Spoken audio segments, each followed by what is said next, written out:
Hi, my name is Sydney Brown, and I am the Assistant Director for the Innovative Instructional Design team. In addition to working across campus in instructional design, I also teach a course in the College of Architecture called Design Thinking 110 that primarily has true freshmen, and it introduces our students to a generalized approach to design, specifically the design thinking process. And so this spring, I did it in Canvas and was learning Canvas at the same time I was teaching the class. So in that respect, it's not unlike an experience that many of you will have. And there's a lot of things I would do differently. There's a few things that I did in Canvas that I thought worked really well.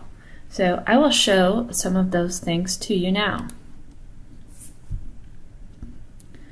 All right, so I had a default, my home page was just the list of modules. I thought students would come in and they would just scroll down to the week and they could jump right in there.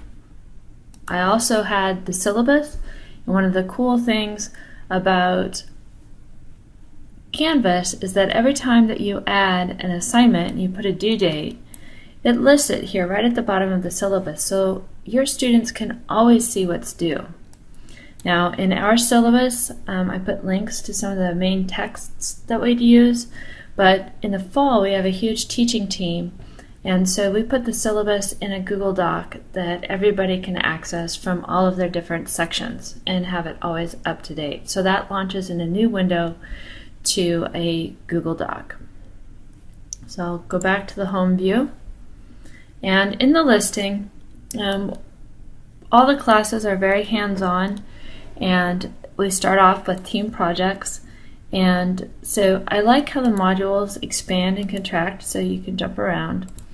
But one of the things that ended up working just fabulously, and that's really simple to do in Canvas, is to take a page and create a wiki. So our students each did an individual project, and then they have to document the project in slides, and then they have to give a very short pitch presentation. So by using the wiki, we were able to have students link to the documents, and we had them use Google Docs again, and so they linked to the documents, and this made it really easy for me and my TA to jump in, take a look at what they had going, and then to give them feedback on that. And I will definitely use this again, and I think what I'll do in the future, so let me show you what it looks like. So if I want to go look at the process slide deck, I would click on it, it opens in a new window, and you can see now that I see this big slide deck.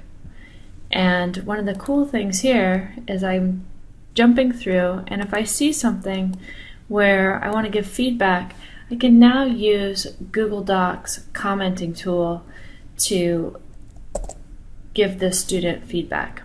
And so that was pretty cool, and I think we'll do that more because many of the faculty in the College of Architecture use Google Docs and collaborative docs, so our students need to learn that, and since there's so many group projects, it's a great skill for them to have. And so that's one of the things that went really well. One of the things that I didn't expect was that here I thought this was very simple. Here's the home page, here's a list of everything. I found my students constantly going into pages in different ways. So normally there's this pages link that you can see, and I left it on because I didn't know how to optimize the links during the term. I didn't worry about it.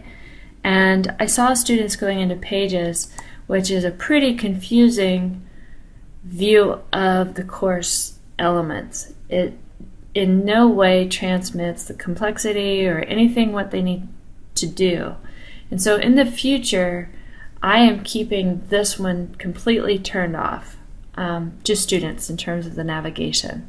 I only want to make links to them that immediately make sense to them and convey what they need to do. So for example, here's the assignments page, and so that's pretty useful. It's listed by module and very much looks like what's on the front page pretty much, but I still think that some of this is confusing for them, and I would probably disable that in order to force them to either go to the links in the syllabus for assignments or go to the home. I haven't really worked that out yet.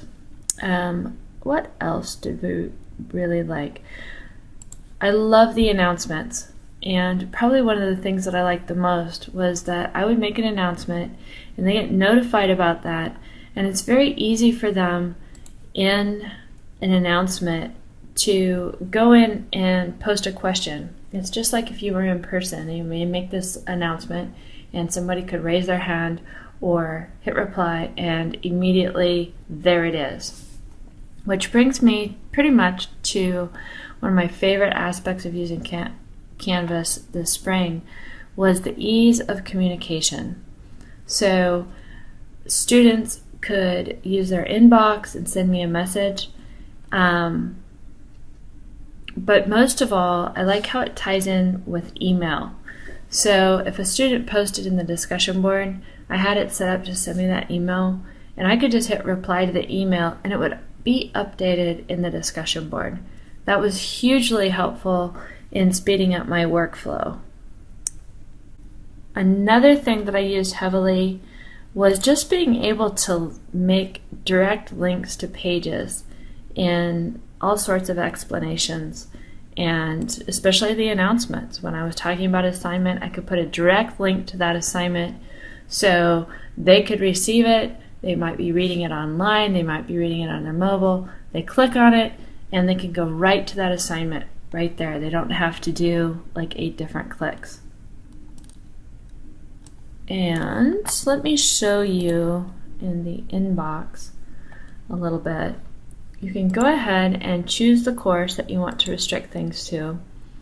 And this wasn't immediately apparent to me, so it's very easy in the To field. This is where if you want to send messages to a specific group, this is where you would do that. And so in this case, I know I have a group called the Elucidators, and so it immediately grabs them and sends them a message. And that took me a while to find because I thought I'd find it when I looked at their groups, but this is much better to connecting with them. You can also easily email people from the grade center at the top of the column. But overall, I had a fantastic experience. It wasn't hard, and I did find out that a huge number of my students used the mobile access to it. And so what I need to make sure to do this fall and spring is to test my quizzes on the mobile device, because what my students told me was that some of the responses were a little too long and didn't display well. And so I'll do a lot more testing with that in this fall. So anyway, I hope you enjoyed looking around at the course. And if you have any questions or suggestions, I'd love to hear them. Thank you.